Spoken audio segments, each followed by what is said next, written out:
Hello guys, कैसे हैं आप सब। आशा करता हूँ सभी लोग अच्छे होंगे और अपनी जो पढ़ाई है उसको अच्छे से कंटिन्यू कर पा रहे होंगे। जितने भी एग्ज़ाम सेशंस आए तो मैंने अच्छी कोशिश की कि लोग ज़्यादा से ज़्यादा कॉन्सेप्ट को क्लियर करें और एग्ज़ाम में जाकर अच्छे से परफॉर्म करें। लेकिन होता क्या है, कभी कभी चीज़ें बिगड़ जाती हैं, आते हुए क्वेश्चंस भी गलत हो जाते हैं, बनी हुई पजल स्टिक नहीं हो पाती है। ऐसा मेरे साथ हो चुका है, इसलिए बता रहा हूँ आपको, ठीक है ना। और अक्सर कर होता है। उसके बाद फिर जो श्री श्री 1008 जो IBPS कृपा रहती है उन लोगों की, इतना अच्छा नॉर्मलाइजेशन देते हैं कि अब तक जो है, खैर छोड़िए, टॉपिक ज़्यादा हो जाएगा। देखिए तो यहाँ पे क्या है, वर्क एंड टाइम एक बहुत ही इंपॉर्टेंट चैप्टर है आपका, अर्थमेटिक के बिहाफ पे भी और रियल लाइफ के बिहाफ पे भी। इसका आज मैं लेने जा रहा हूँ लेक्चर 1, ठीक है ना। लेक्चर लेक्चर जैसा नहीं होगा, आप इसको थोड़ा सा सीरियसली मत लें, ठीक है ना। थोड़ा सा बेसिक बताऊंगा क्या है, इसको थोड़ा सा मैं क्या करूंगा, शॉर्ट ट्रिक्स के बेसिस पे ही बताऊंगा, क्योंकि इसको अगर मैं एकेडमिक बेसिस पे ले गया ना तो ये बोर्ड भी छोटा पड़ जाएगा, समझ रहे हो। क्वेश्चन जैसा क्वेश्चन नहीं, छोटा पड़ जाएगा। तो देखो, एक चीज मैं आपको बता देता हूं, जो हमारा क्या होता है, इफिशियंसी होती है, ठीक है ना, जिसको हम लोग बोलते हैं क्या, सामर्थ्य, ठीक है ना। इफिशियंसी जो होती है वो हमारी टाइम के इनवर्सली प्रोपोर्शनल होती है, समझ गए। जैसे एक फॉर्मूला फिजिक्स में पढ़ा जाता है, P equal to W/T, okay. P क्या होती है, हमारी पावर होती है, किसी भी कार्य को करने की क्षमता। तो क्या होती है, पावर। किसी भी कार्य को मतलब बहुत सारे कार्य आ सकते हैं यहाँ पे जैसे क्या कार्य है, कोई कार्य समाप्त कर रहा है, वर्ग मेंशन नहीं किया है तो आपको भी ज्यादा मानव में नहीं बहना है। एक P है, पावर है, जो कि W/T यानी वर्क और टाइम के अपॉन में रखेंगे तो आपकी पावर आती है। और जो पावर होती है वो टाइम के इनवर्सली प्रोपोर्शनल होती है। जैसे कैसे, समझिए, मान लीजिए हमसे बोला जाए कि सर आपको यहाँ से कहाँ तक जाना है, मान लीजिए ब्लू वर्ल्ड तक जाना है स्नान करने, ठीक है ना। तो क्या होगा, मुझे क्या किया जाए, साइकिल दे दी जाए कि जाइए सर, ठीक है भाई, हम चलना स्टार्ट कर देंगे, जो भी 15-20 किलोमीटर होगा पहुंच जाएंगे। तो क्या होगा, जब मेरे पास पावर क्या है, साइकिल की है, तो मुझे क्या होगा, टाइम ज्यादा लगेगा क्योंकि पावर मेरे पास कम है, ओके। यही बोल दिया जाए कि सर आपको टाइम ज्यादा लगेगा, काम करिए बाइक ले लीजिए, तो लॉजिकली देखा जाए तो बाइक से कम टाइम लगेगा इन कंपैरिजन टू साइकिल, क्योंकि यहाँ पे क्या है, मैंने अपनी पावर को बढ़ा लिया, और पावर जैसे ही बढ़ाया, एफिशिएंसी को जैसे ही बढ़ाया, वैसे टाइम अपने आप क्या हो गया, कम हो गया, समझ गए। यानी कि सीधा सा समझिए कि एफिशिएंसी को बढ़ाने से टाइम कम हो जाता है, और जैसे एफिशिएंसी घट जाती है वैसे ही टाइम क्या होता है, ज्यादा लगने लगता है। अब यहाँ पे कोई ऐसे बोले सर अगर ट्रैफिक जाम हो गया तो वो एक अलग फैक्टर है, लेकिन जो एक लॉजिकल फैक्टर मेरे पास देखा जाता है वो आपका थोड़ा सा सही रहता है। जैसे सपोज करिए कोई बिल्डिंग के कंस्ट्रक्शन की बात आती है, बोला जाए कि यहाँ पे आपका एक बिल्डिंग कंस्ट्रक्शन है जो कि 1 मंथ में इसका प्रोजेक्ट डिसाइड किया गया है, लेकिन कोई एक ताना सा आ गया, कहेगा 1 मंथ में कैसे, मेरी बेटी की शादी है, मुझे 20 दिन के अंदर बिल्डिंग कंप्लीट चाहिए। तो कॉन्ट्रैक्टर क्या करता है, भैया जब 20 दिन में आपको कंप्लीट चाहिए तो क्या करता है, नंबर ऑफ पर्सन बढ़ा देता है वहां पे। ये तो कहता है सर ठीक है आपको 20 दिन में मैं कंप्लीट दे दूंगा, आपको क्या करना पड़ेगा, जो मेरे कॉन्ट्रैक्टर है, जैसे लेबर है, मिस्त्री है, जो भी मतलब है वॉट एवर, तो उसको आपको क्या करना पड़ेगा, नंबर ऑफ पर्सन को इंक्रीज करना पड़ेगा, मतलब आपको पावर बढ़ानी पड़ेगी, तभी तो आपका टाइम कम कंजम्पशन लाओगे। समझ गए, नहीं समझ गए।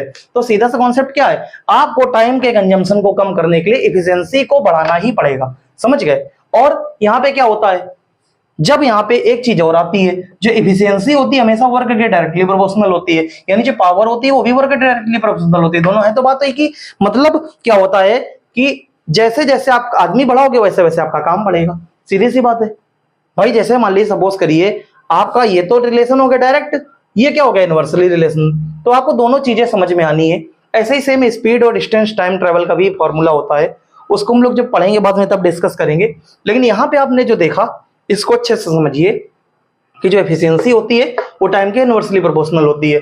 सेम यहाँ पे ये क्वेश्चन भी काम कर रहा है, आप समझ लीजिए क्या है, ए है, कोई बंदा है, उस वर्क को क्या कर रहा है, उसको 12 डेज में फिनिश कर रहा है, 12 डेज। तो ये क्या हो गया, ये टाइम हो गया। ये जो मैंने चीज बताई आपको यहाँ पे बहुत ध्यान रखनी पड़ेगी, समझ गए, इसी का यूज यहाँ पे होगा, टाइम।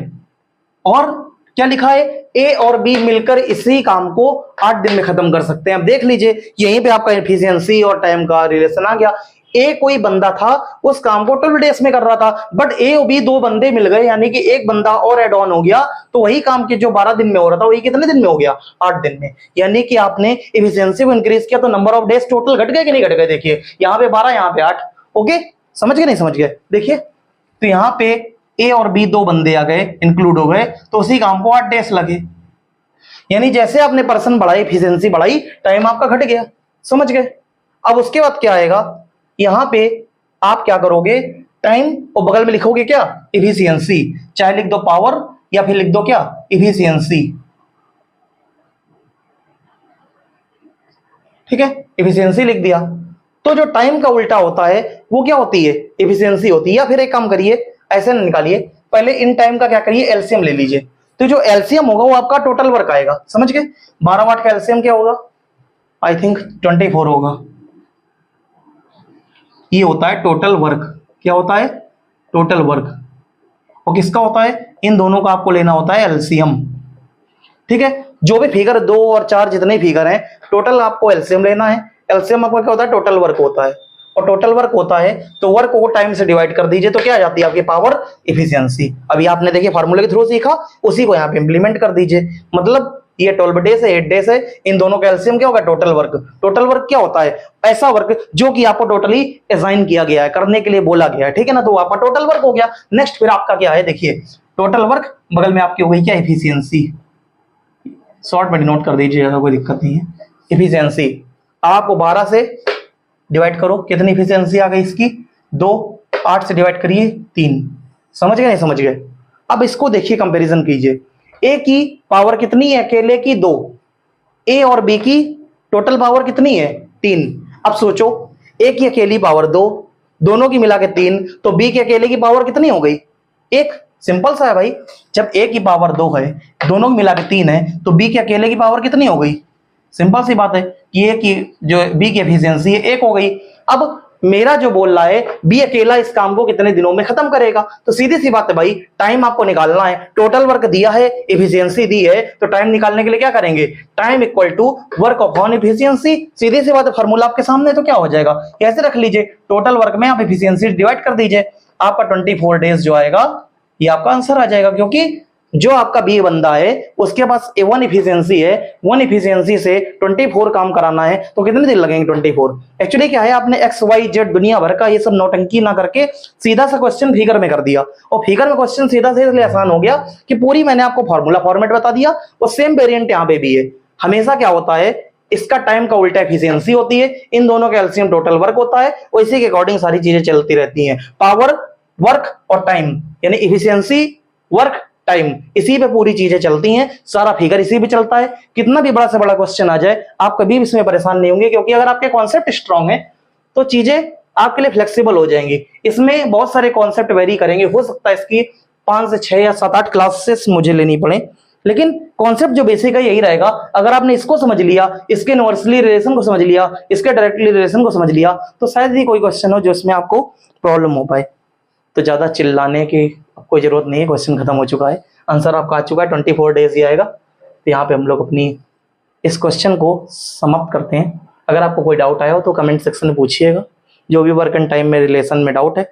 बाकी आगे मैं बोट एंड स्टीम या जो भी पढ़ाऊंगा, अगर कहीं कोई डाउट आता है तो मैं क्लियर कर दूंगा। ओके, तब तक के लिए गुड बाय, मिलते हैं किसी नेक्स्ट वीडियो में, टाटा।